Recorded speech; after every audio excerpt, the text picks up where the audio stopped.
இணையதளத்துல ஜோடியாவால வந்த இன்ஸ்டாகிராம் செலிபிரிட்டிஸ்க்கு இப்ப பிரேக்கப் ஆயிடுச்சுங்கிற செய்தி தான் சோஷியல் மீடியால ரொம்ப ட்ரெண்டா ஓடிக்கிட்டு இருக்கு. யார் அவங்க, ஏன் அதனால அவங்களுக்கு பிரேக்கப் ஆயிடுச்சு அப்படிங்கறத பத்தி இந்த வீடியோல நம்ம இப்போ தெளிவா பார்க்கலாம். அதுக்கு முன்னாடி நீங்க இன்னும் நம்ம சேனலை சப்ஸ்கிரைப் பண்ணாம வச்சிருந்தா மறக்காம சப்ஸ்கிரைப் பண்ணிக்கோங்க. கூடவே பக்கத்துல இருக்க பெல் ஐக்கனையும் கிளிக் பண்ணிக்கோங்க. டிக்டாக்ல ஃபெமிலியரான கப்பல்ல ஒருத்தவங்க தான் டோரா பூச்சி. கண்டிப்பா இவங்களை பத்தி தெரியாதவங்க யாருமே இருக்க முடியாது. சமீப காலத்துக்கு முன்னாடி ரீல்ஸ் பண்றதும் ப்ரொமோஷன் பண்றதுமா ரொம்ப பிஸியாவே இருந்துட்டாங்க. அப்படி இருந்தவங்களுக்குள்ள எப்படி திடீர்னு பிரேக்கப் ஆனிச்சு அப்படிங்கறத பத்தி தான் புஜ்ஜிங்கிற நேசராணி அவர்கள் வந்து ஒரு வீடியோ வெளியிட்டிருக்காங்க. அந்த வீடியோல அவங்க என்ன சொல்லிருக்காங்க அப்படிங்கறத நம்ம தெளிவா பார்க்கலாம். ஹர்னிங்கிற டோரா பத்தி ஒரு சில விஷயங்களை இவங்க சொல்லிருக்காங்க. அது என்னன்னா, டோரா பூச்சியான நாங்க சேர்ந்து இல்ல, என்ன நிறைய விஷயத்துல டோரா ஏமாத்திட்டா. அது மட்டும் இல்லாம போத பழக்கத்துக்கு ரொம்பவே அடிமை ஆகிட்டா. இதனாலே ரெண்டு பேருக்குள்ள நிறைய சண்டையும் வந்துச்சு. நிறைய அழுது பார்த்தேன், நிறைய சண்டை போட்டு பார்த்தேன். எங்களுக்குள்ள பிரச்சனை அதிகரிச்சுட்டு தான் இருந்துச்சு தவிர எதுவுமே சால்வ் ஆகல. இத பத்தி அவங்க வீட்டுல நான் சொன்னதுக்கு அவங்க அக்கா என்ன செருப்பால அடிச்சாங்க. அதையும் நான் தாங்கிக்கிட்டேன். ஆனா என்ன பண விஷயத்திலயும் ஏமாத்திட்டா. நான் ஏழ்மையான குடும்பத்தை சேர்ந்த பொண்ணுதான். எங்க அம்மா மீன் தான் விக்கிறாங்க.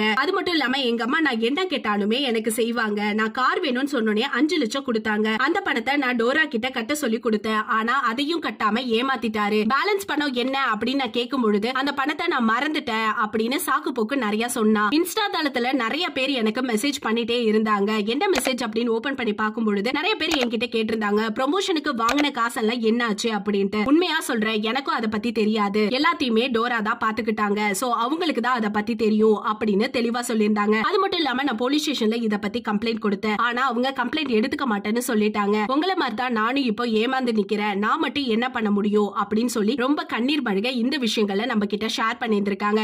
இந்த வீடியோவை பார்த்த டோரா பூச்சி ஃபேன்ஸ் எல்லாருமே இப்போ சேட் ஆயிட்டாங்க. இந்த வீடியோ பத்தி நீங்க என்ன நினைக்கிறீங்கன்னு மறக்காம நம்ம கமெண்ட் செக்ஷன்ல ஷேர் பண்ணிக்கோங்க. இது போல பல வீடியோஸை நீங்க பார்க்க நம்ம சேனலை மறக்காம சப்ஸ்கிரைப் பண்ணி வச்சுக்கோங்க.